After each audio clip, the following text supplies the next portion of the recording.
Hello. Welcome to the Sun Dragon Sideshow. The Adventures of Liz and Rebecca, otherwise known as Dear Becky and Lizzy, but we're not Dear Becky and Lizzy because there's no questions. We can still be Becky and Lizzy without questions. True. Hello, I'm Rebecca.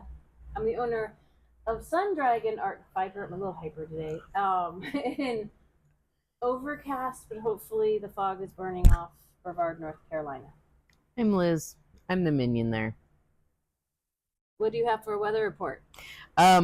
It's going to be in the mid-70s today. Okay. So this is probably going to burn off. All right. And look. I'm almost done with my short rows on this. Saturday's sleeve separation class for this here at the shop. I got compliments on, I'm wearing my mic over here because I am the loud sister. We're not literally sisters for anyone who's new joining us. But I'm not the quiet sister. And if anything, this is going to pick you up a little too. We'll be more balanced if I don't have the mic right up near me. So, you know, I don't need a mic. Hi. So yes, we don't have questions today, which is fine. If you want us to answer a question in future weeks, then you would email Liz at sundragonartandfiber.com. And so we get to talk about whatever we want to talk about. And before we started today, I said, what do you want to talk about? And we both were like, I don't know. I have a funny cat story I can tell first, just about this morning. Oh. It's not as funny as my other ones, but I'm getting set up to film. If people follow me on Instagram and Facebook, I film a few minutes of knitting every morning. I make my coffee, I bring it in, and I film, and then I go drink my coffee. And this morning, I set up to film, and the cat has been running around the house. There might actually be cat meowing in the background on my filming. I'm not sure. He's perturbed because the deer are outside, and he has to protect the house from the deer, but he can't get to the deer. So he jumped up on the table and was complaining to me about this. And he has a very long tail. And he's not really aware of where his tail goes. Never. So his tail, he ended up with it sitting right in my coffee. No. And I went, ah! And he didn't even know he'd done this. He didn't know there was foam and coffee on his tail. And he got it on my filming lamp. And, you know, luckily he didn't disturb the foam so much that you would notice when I was filming. But I got him moved. He moved over to like watch out the window. He still did not know he had foam and coffee on the end of his tail. So I had to take a paper towel and he's like, why are you touching my tail? I'm like, oh my gosh, you're gonna track coffee all over my house. And then I filmed. And you better believe I drank that coffee. I didn't care that his tail had been in it. Because it's coffee in the morning. And then you did. Yes. Yes. So that's my Avi story for the morning is that, ran out of my first skein yarn here. So I'm going to add in my second skein. I think I'm on the last short row and then I can knit around. So I might try to do that while we talk, but we're not sure what we're talking about today. So we're both working on sweaters. Yes. I have some of our gadgets and gizmos that are either back in the shop or new to the shop here. You can't see them because I didn't tilt the camera down far enough. But I could talk about them in just a second. I'm gonna, this is not mindless knitting. My other sweater, this is mindless knitting right now. I should be working on that, but should is a shame. Should is a shame word. We say that all the time. Pick that up from one of my therapists. Should is a shame word. I ought to be. That's just a language thing. I'm working on sleeves. Okay, so explain what you're doing. I am doing 2 at a time sleeves on my Il Grande Favorito out of the Noro Rica. And on top, and thank you. We had a few people purchase some Noro Rica yesterday. It's our notion of the week. And if you wanted the green, it's gone. We might get it back in. We might not anytime soon. I mean, we'll get it back in, but whether we get it back in like next week, probably not. We were half bought out of another color, right? Oh, the pretty rainbow color. The pretty, yeah. Yeah. So if you want to try the Rika, if our filming yesterday convinced you of trying it, buy it before it's gone. 2, 4, 6, 8, 10. 1, 2, 3, 4.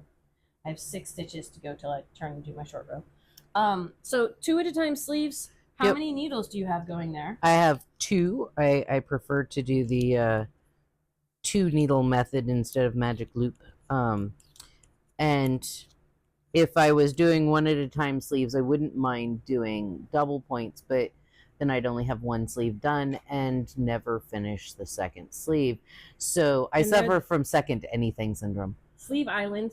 Yeah. And Sleeve Island, when you're doing 2 at a time, can feel like it takes longer, but then they're done at the same time and they're the same length. And if you're doing decreases, or you can make sure that they happen at the same place. You have to remember to do them on the second sleeve, but you know, my next virtual session on the top down colorwork yoke, stranded colorwork yoke sweaters isn't dependent on doing a top down colorwork yoke sweater. It's going to be on getting your stitches that you've separated like this, back on a needle and doing that. We're going to go over doing them 1 at a time or 2 at a time. If you want to do 2 at a time on 2 circulars, I will attempt as best I can over Zoom to lead you through how to do that. And we both do it different ways. Yeah, setup. And I might be setting it up. I might be telling people how to do it. Like you do them individually and then separate. I do. When I get them on and set up. I get them on. I pick up stitches. I knit 1 row around, and then I match everything. And I might, if I can figure that out to convey properly, I might do your method instead of mine, because mine involves getting it onto the 2 needles and setting up the picking up of sleeves as you're getting them on the needles all at the same time, which can be a little confusing. And if I'm teaching people 1 at a time and then 2 at a time, it might make sense to do 1 at a time setup and then transfer to 2 at a time. I do that just because for at least my brain, it's easier to figure out. Yes, and some people's brains are oozing out their ears just listening to us talk about this. Yep. So it's not scary. It's just yarn. It's not. 6 and string. Yep. I'm where my last short row is happening, so I've knit up to that point, and I have a video on how to do German short rows. I'm going to turn around. I'm going to bring my yarn to the front, slip the last stitch over to my right needle.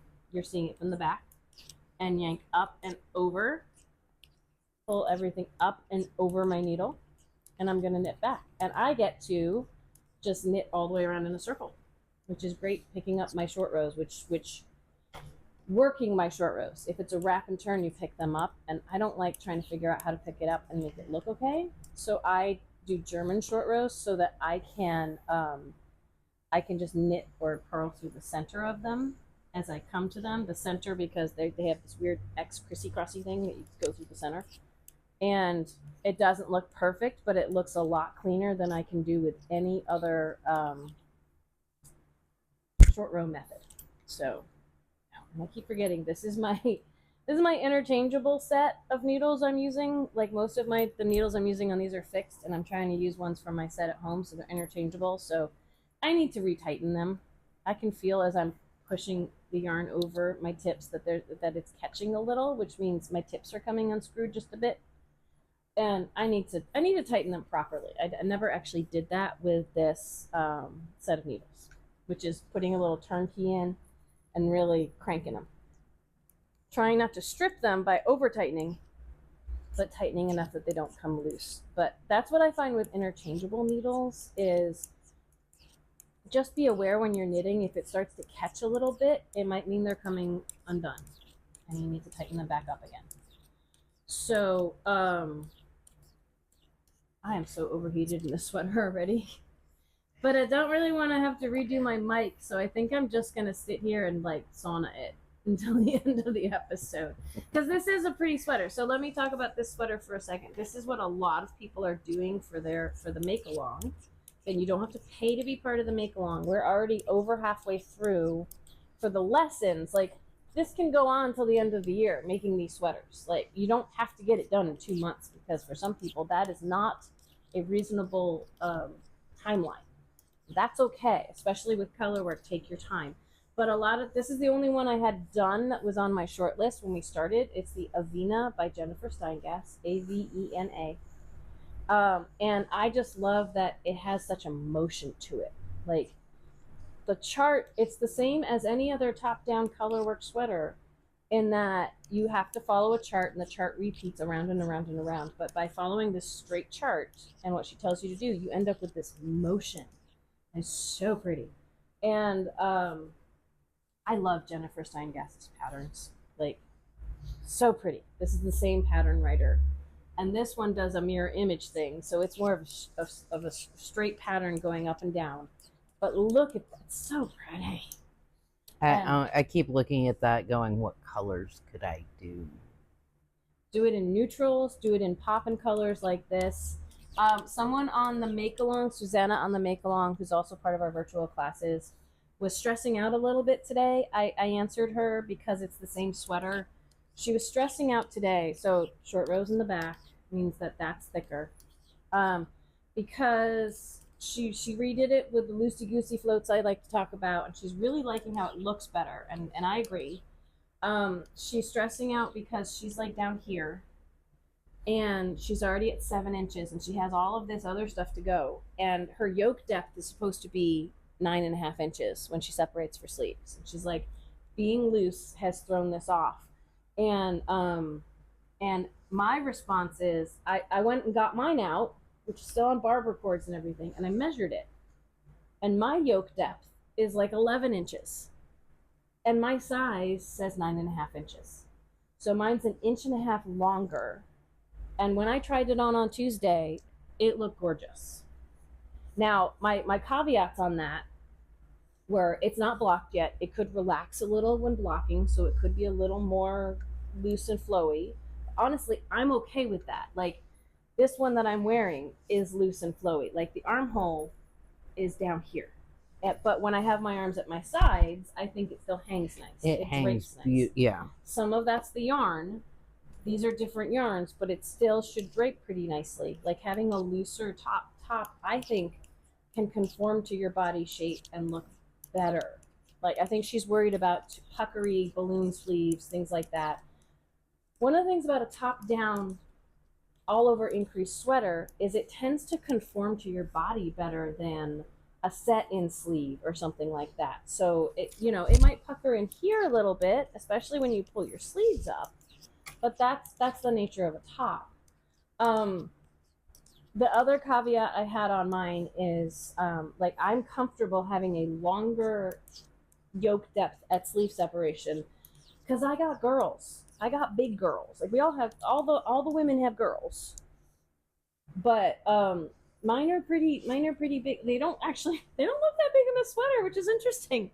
I have like 36G for my bra size, so it takes up some space up here, and so that yoke depth could be compensated for me. It might mean, we talked about this on the lessons more. It might mean that the back side of this is a little more ruffly or doesn't lay quite as flat as the front, because the girls are in it. But I'm okay with that. And if someone is not as large chested as me, a longer yoke, one of those things is especially, it would be a shame to go all the way down and then decide you don't like it. But it's also, if you don't like it and you change needle sizes or rip back, and then when you try it on, decide you should have left it as it was. So it's like, pick your poison, right? I tend to like more color, like when I get a bigger yoke, like a fuller yoke instead of just like a little ring up at the top. I like that because that's why you made the sweater. is to show off your color work. You didn't do it to be like, I was on Torso Island for 15 years. Or you didn't do it to be like, I need it up higher. And yeah. But you know, fit is a thing. Wanting to make sure that it fits. I like having a little more space if you want to wear things underneath it. We had another knitter who came in recently and said, I don't know, I think I did sleeve separation, but I'm a little worried these sleeves fit perfectly. And I'm a little worried that if I want to wear a shirt under this, it's not going to work. Now, I made the observation, she had taken her sleeves off on the cord for a 16-inch circular. So it was maybe 8 to 10 inches. And she capped it, and then that's how she was trying it on. And I said, did you put this on a barber cord? Did you put this on something where you can let the stitches expand? Because again, she had it on a cord where the stitches were all super tight into it, which it was flexible enough that she could, like, looking at this, it was flexible enough that she could get her sleeve into it, but it was probably more, it was a little like tighter. This. Yeah. And when you have it on scrap yarn and not capped where it's only a certain short length, like, I have this much room in my sleeves, and when it was on her cord, the stitches were all bunched up. When your stitches are on your cable, on your your knitting cable, it's not an indication of what size it is. It's like making a hat on a 16-inch circular. We've had people come in and say, it's going to be too small. I say, let's put it on a stitch holder and see. And because you want a circular that's smaller, a circular needle that the circumference is smaller than what you're knitting, so your stitches don't stretch. But that can be misleading as to how big something is. So like this guy, well, let's start with, I left him over. I have a sweater that I'm knitting that's on that's on the circular needle for the torso versus one that's on the barber cords. And I actually put this sweater, it's the Koivua, I'm gonna go grab it. I put the Koivua on my knitting needle and a barber cord to spread it out. And the torso is really wide, but it doesn't look that when I'm knitting it. Give me 1 second. Fill the space. Fill the space. Yeah, it's always interesting. Like, you have 40 stitches, you know, or well, more than 40 for a sweater. But if they're on the needle, even if it looks like they have room to separate, if the needle is still smaller than the circumference, it by nature forces everything a little tighter. It's hard to really, and I yelled from over there, but I didn't have to because I was wearing my microphone. We'll all learn this sometime. So this guy, and I put him back all the way on my knitting needles. I can do a demonstration. We'll see if we want to. So this is such a lovely winter sweater. It is not winter temperatures in here right now. So here's how my Koivua is coming as I get it unhooked from the yarn being tangled. And if I hold this up, ta-da, it's beautiful, it's lovely. It looks like it's for a teeny tiny waisted person because it's on my knitting needles. And I've got them, like, again, when I try to spread this out. So that looks like it's going to be really snug on my body, right?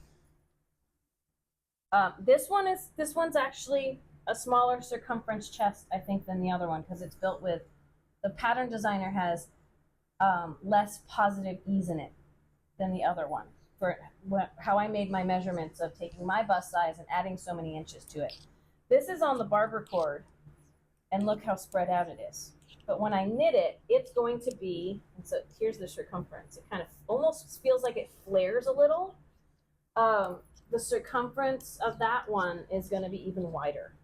And I might stick it on the barber cord so you can see that while we're chatting here. What I've noticed, another thing I've noticed along with this, like if you go to Instagram and see my pictures of how my Koivua is coming, it looks like the torso like flares out quite a bit. But I find when I go back and do the sleeves and pick up stitches across the underarm, it helps tighten that just a bit. Not a lot, not like, oh my gosh, it's gonna have a totally different fit. But if you're worried that there's not enough, there's this weird flaring going on, it's the opposite of what our knitter came in and asked about. If you're worried there's a big flare going on, either in your sleeves or your torso, that final step of picking up stitches here to do your sleeves can ameliorate that, can kind of make that all come together and have a nice shape. So if you're worried your sleeves, when you put them on stitch holders up here, are ballooning out, some of that is controlled by knitting your sleeve. Well, sometimes you don't know till it's done. When you did your what sweater was it where you, the pink one, the salmon, your golfing tee? Words. It's the tea time tee. The tea time tee. The salmony one, yeah. When you, because it was cotton, you had to put so many stitches underneath, and then to have torso space. To have torso space, and then you went in and took out more of those just to tighten it up. Like sometimes just one decrease. It depends on the pattern. On the pattern and the fiber, yeah. All kinds of stuff. But like just knitting around sometimes can do the same as, you know. Especially because that one was cotton. Yeah. And this one's wool, and they just behave differently. And it's hard to say all wools are going to behave the same, or all cottons are going to behave the same. So when I see online someone's like, oh, it's cotton, so this is going to happen, I'm like, but is it? Maybe. Sometimes you just don't know until you test. So people who want a magic solution before they try something, we're not always going to have the right answer. So, and even if someone says they have the right answer, it might not work. It really depends. There's so many variables, which is frustrating. It's frustrating and liberating, and you know. So, okay, I just got all of this on my barber cords, and now my barber cord wants to tangle in the yarn. So give me a sec. It's the keep in mind, if you ask 100 knitters a question, you're going to get 150 answers. Oh, let's be honest, right? Okay, so I just put this in, and I'm going to secure it before I yank on anything. And I will just fix this back later. I'm going to spread this out, but you remember it, like it was on, okay, this is how we measure things in the shop. This is a 32 because it comes over here to my collarbone. If it came way past, it'd be a 40. So I was knitting on something that took it down to this size, all those stitches, but if I spread them out on my 60-inch barber cord, I can almost fill the 60-inch barber cord here. And if I hold it up again, that's how wide it's going to be on me.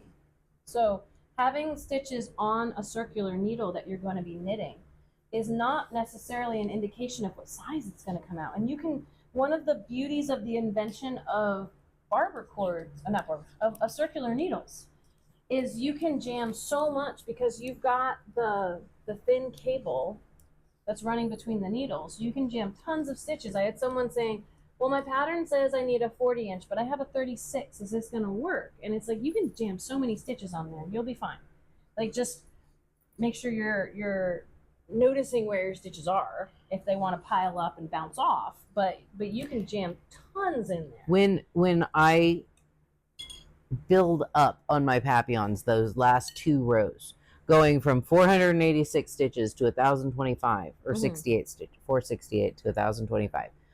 I can still fit 1,025 stitches on about half of a 40-inch stitch. Like, they're jammed on there, but they fit. And everybody's like, oh, but I'm doing 85 stitches and I don't know if it's going to be enough to fit. And it's like, oh, I can fit 1,000 stitches on half of a 40-inch, and you know. And we, the longest we carry regularly in stock is 40 inches. And sometimes people say, but I'm knitting an Afghan. And you can just cram that on a 40. We can order you something longer, but that's why we don't carry longer ones in stock, even though plenty of people are making blankets right now, is we don't have as much call for them, especially because you can jam so much onto 40-inch. So it gets, like, I've done some stuff on a 60-inch. I have to. And it gets kind of unwieldy because it's like, especially if you're trying to go in a circle. yeah, the longer your cord is, the harder it is to navigate your stitches around it. Yeah. So sometimes it's easier to have it all bunched up. So as long as you're keeping track and don't have everything pop off. Stitch stoppers are your friends when you're not working. I like to live dangerously, and I pay for it sometimes. So. I've learned from the master of how to live dangerously, so I live dangerously too. Do as we say, not as we do. Unless you want to live dangerously too. Living dangerously has its pros and cons. Right, it does. It does.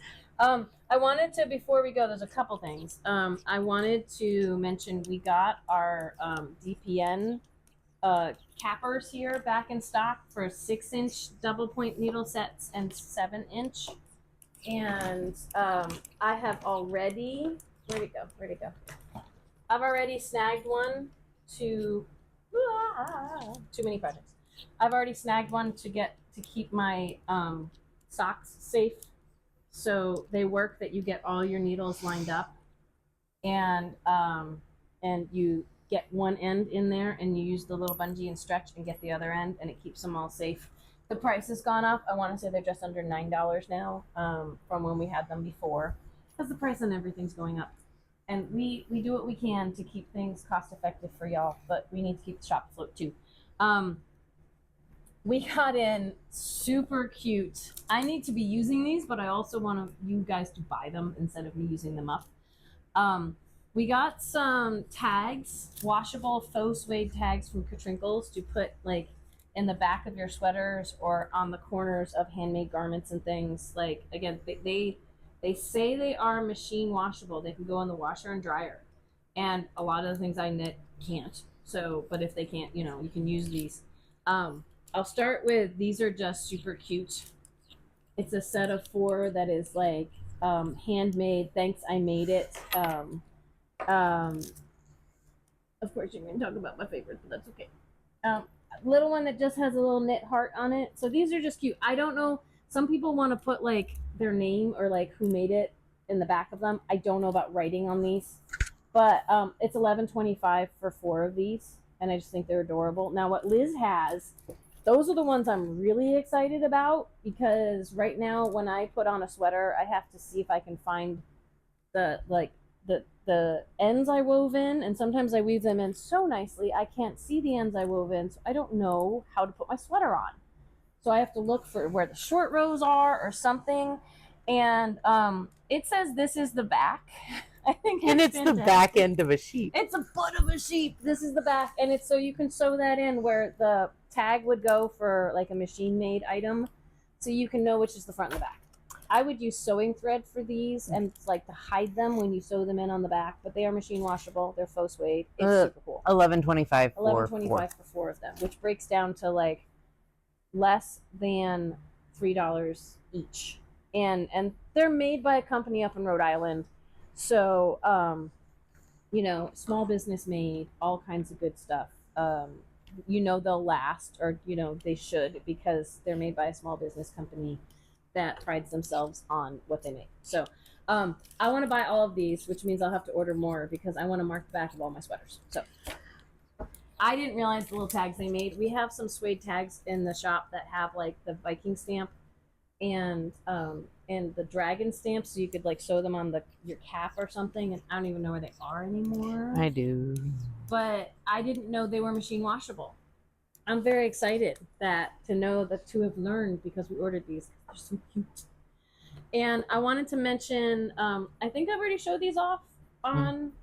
We should be getting more of these in today. I think I've already showed them off on camera, or I've talked about them at Knit Night. The Lumos and Lumos lights, they're called Lumos lights. They are just under $50, but they are so cool. Like, I've been using mine like all the time. Comes with a charger cord that's USB-C. No, it's not USB-C. It's a mini USB to USB. So it's not an interchangeable power cord with Apple products, but it comes with a charging cord. I've had to charge it once. I can't tell you how long I've been wearing it for and the time I've been charging. I love that these are like completely flexible. So you set this part, and I got my hair in the way, but you set that part and I can totally put it up, I see it online all the time with people are leaving it hanging down here and they're knitting, and I'm like, a shout out to Jenna. We're saying both of us have large chests, and if we have it hanging down there, the girls get in the way. But if you can totally flex them up so that you can have the knitting up here and have the lights up here. And caution to viewers, I'm going to turn some lights on at the camera, but they aren't going to like flash or anything. But when you can work them independently. So there's power button over here, and there's power button over here. And these both have, there's 2 LEDs in them. There's a warm and a cool. And when you first hit the first button, they're both on. So I've got all the light. I could aim it like right at the same spot where I'm going to be holding my knitting. If you hit the button once, now only the warm light is on, and this one still has both. So you can control them independently, which I think is kind of cool. But there, now the warm light is on both of them. If you hit it again, now just the cool light is on. Same over here. So I had warm and cool at first. Now they're both cool. And one more time and they go off. The other cool thing, like I will do a warm one over here, maybe a cool one over here, whoop, is if you hold it down, it dims it, and then it'll blink to let you know it's as dim as it's going to get and stop. And then if you hold it down again, it will get brighter and it will blink again to let you know when it's at its brightest. So again, with the cool light, if I hold it down, it's going to go down. I'm watching myself on camera, and it's going to blink and stop when it's at its dimmest. And then you hold it down, and it's going to blink and stop when it's at its brightest. And then again, doop, doop, I was really surprised when I took these home and went, Bernie, look what I got. And that, you know, hey, we can use them for anything we need. Like if you need light while you're doing your seeds and stuff. And Bernie was like, goes out. Oh, that's cool. And I was like, wait a second. Who are you and what have you done with my Bernie? Because Bernie, like, it's knitting stuff you don't need anymore. And the package has all the knitting stuff on it, yeah, but it doesn't have to only be used for knitting. We had a comment when we discussed these on our, I want to say VSC, somebody said they're great for fixing stuff under the sink. Yeah. So, like, because you can point the light wherever you need it. So, not only are they great for people who knit, but they're great for people who don't. Yes. So holiday presents. Ooh. Yeah. We I think we're down to only like 1 in the shop right now, but I have more coming in. They should be arriving today. So if it says out of stock because someone grabs the last one, I should have more coming in today, and as soon as they come in, I will put them back up in the online shop. So we should go get ready for the day. We should. But we want to leave you all with a cliffhanger. We have things in motion right now. We have like what could be a really, really big, fun announcement. Big announcement next Tuesday. We're not going to talk about it on Knit Night. You can ask us. We won't tell you. So it's the biggest cliffhanger hanging from a cliff ever. Yeah. The hanger. Cliffhanger hanging from a cliff. So we have a big cliffhanger. We hopefully will be able to announce this whole thing on Tuesday, but we have to get some other stuff done before then. So big huge cliffhanger. Join us on Tuesday to find out more. That was fun. So that's, yes, I'm gonna be hyper all day. I need to go eat my the closest thing I can get to a Boston cream donut here in North Carolina in the mountains, and get at Ingalls. Well, because don't get me started. Dunkin' Donuts doesn't even have like what they call a Boston cream. Yeah, Boston cream down yeah. So it was frosting. Like, subscribe, comment, ring the bell, all the fun stuff. Come to Knit Night if you want to on Zoom tomorrow night from 7 to 9 p.m. Eastern U.S. time. Get in with the shop phone number 828-877-3550. We will not talk about the cliffhanger. You can ask us, and we'll say Tuesday. Oh, I don't need to walk around. I'm so distracted. Bye. Bye.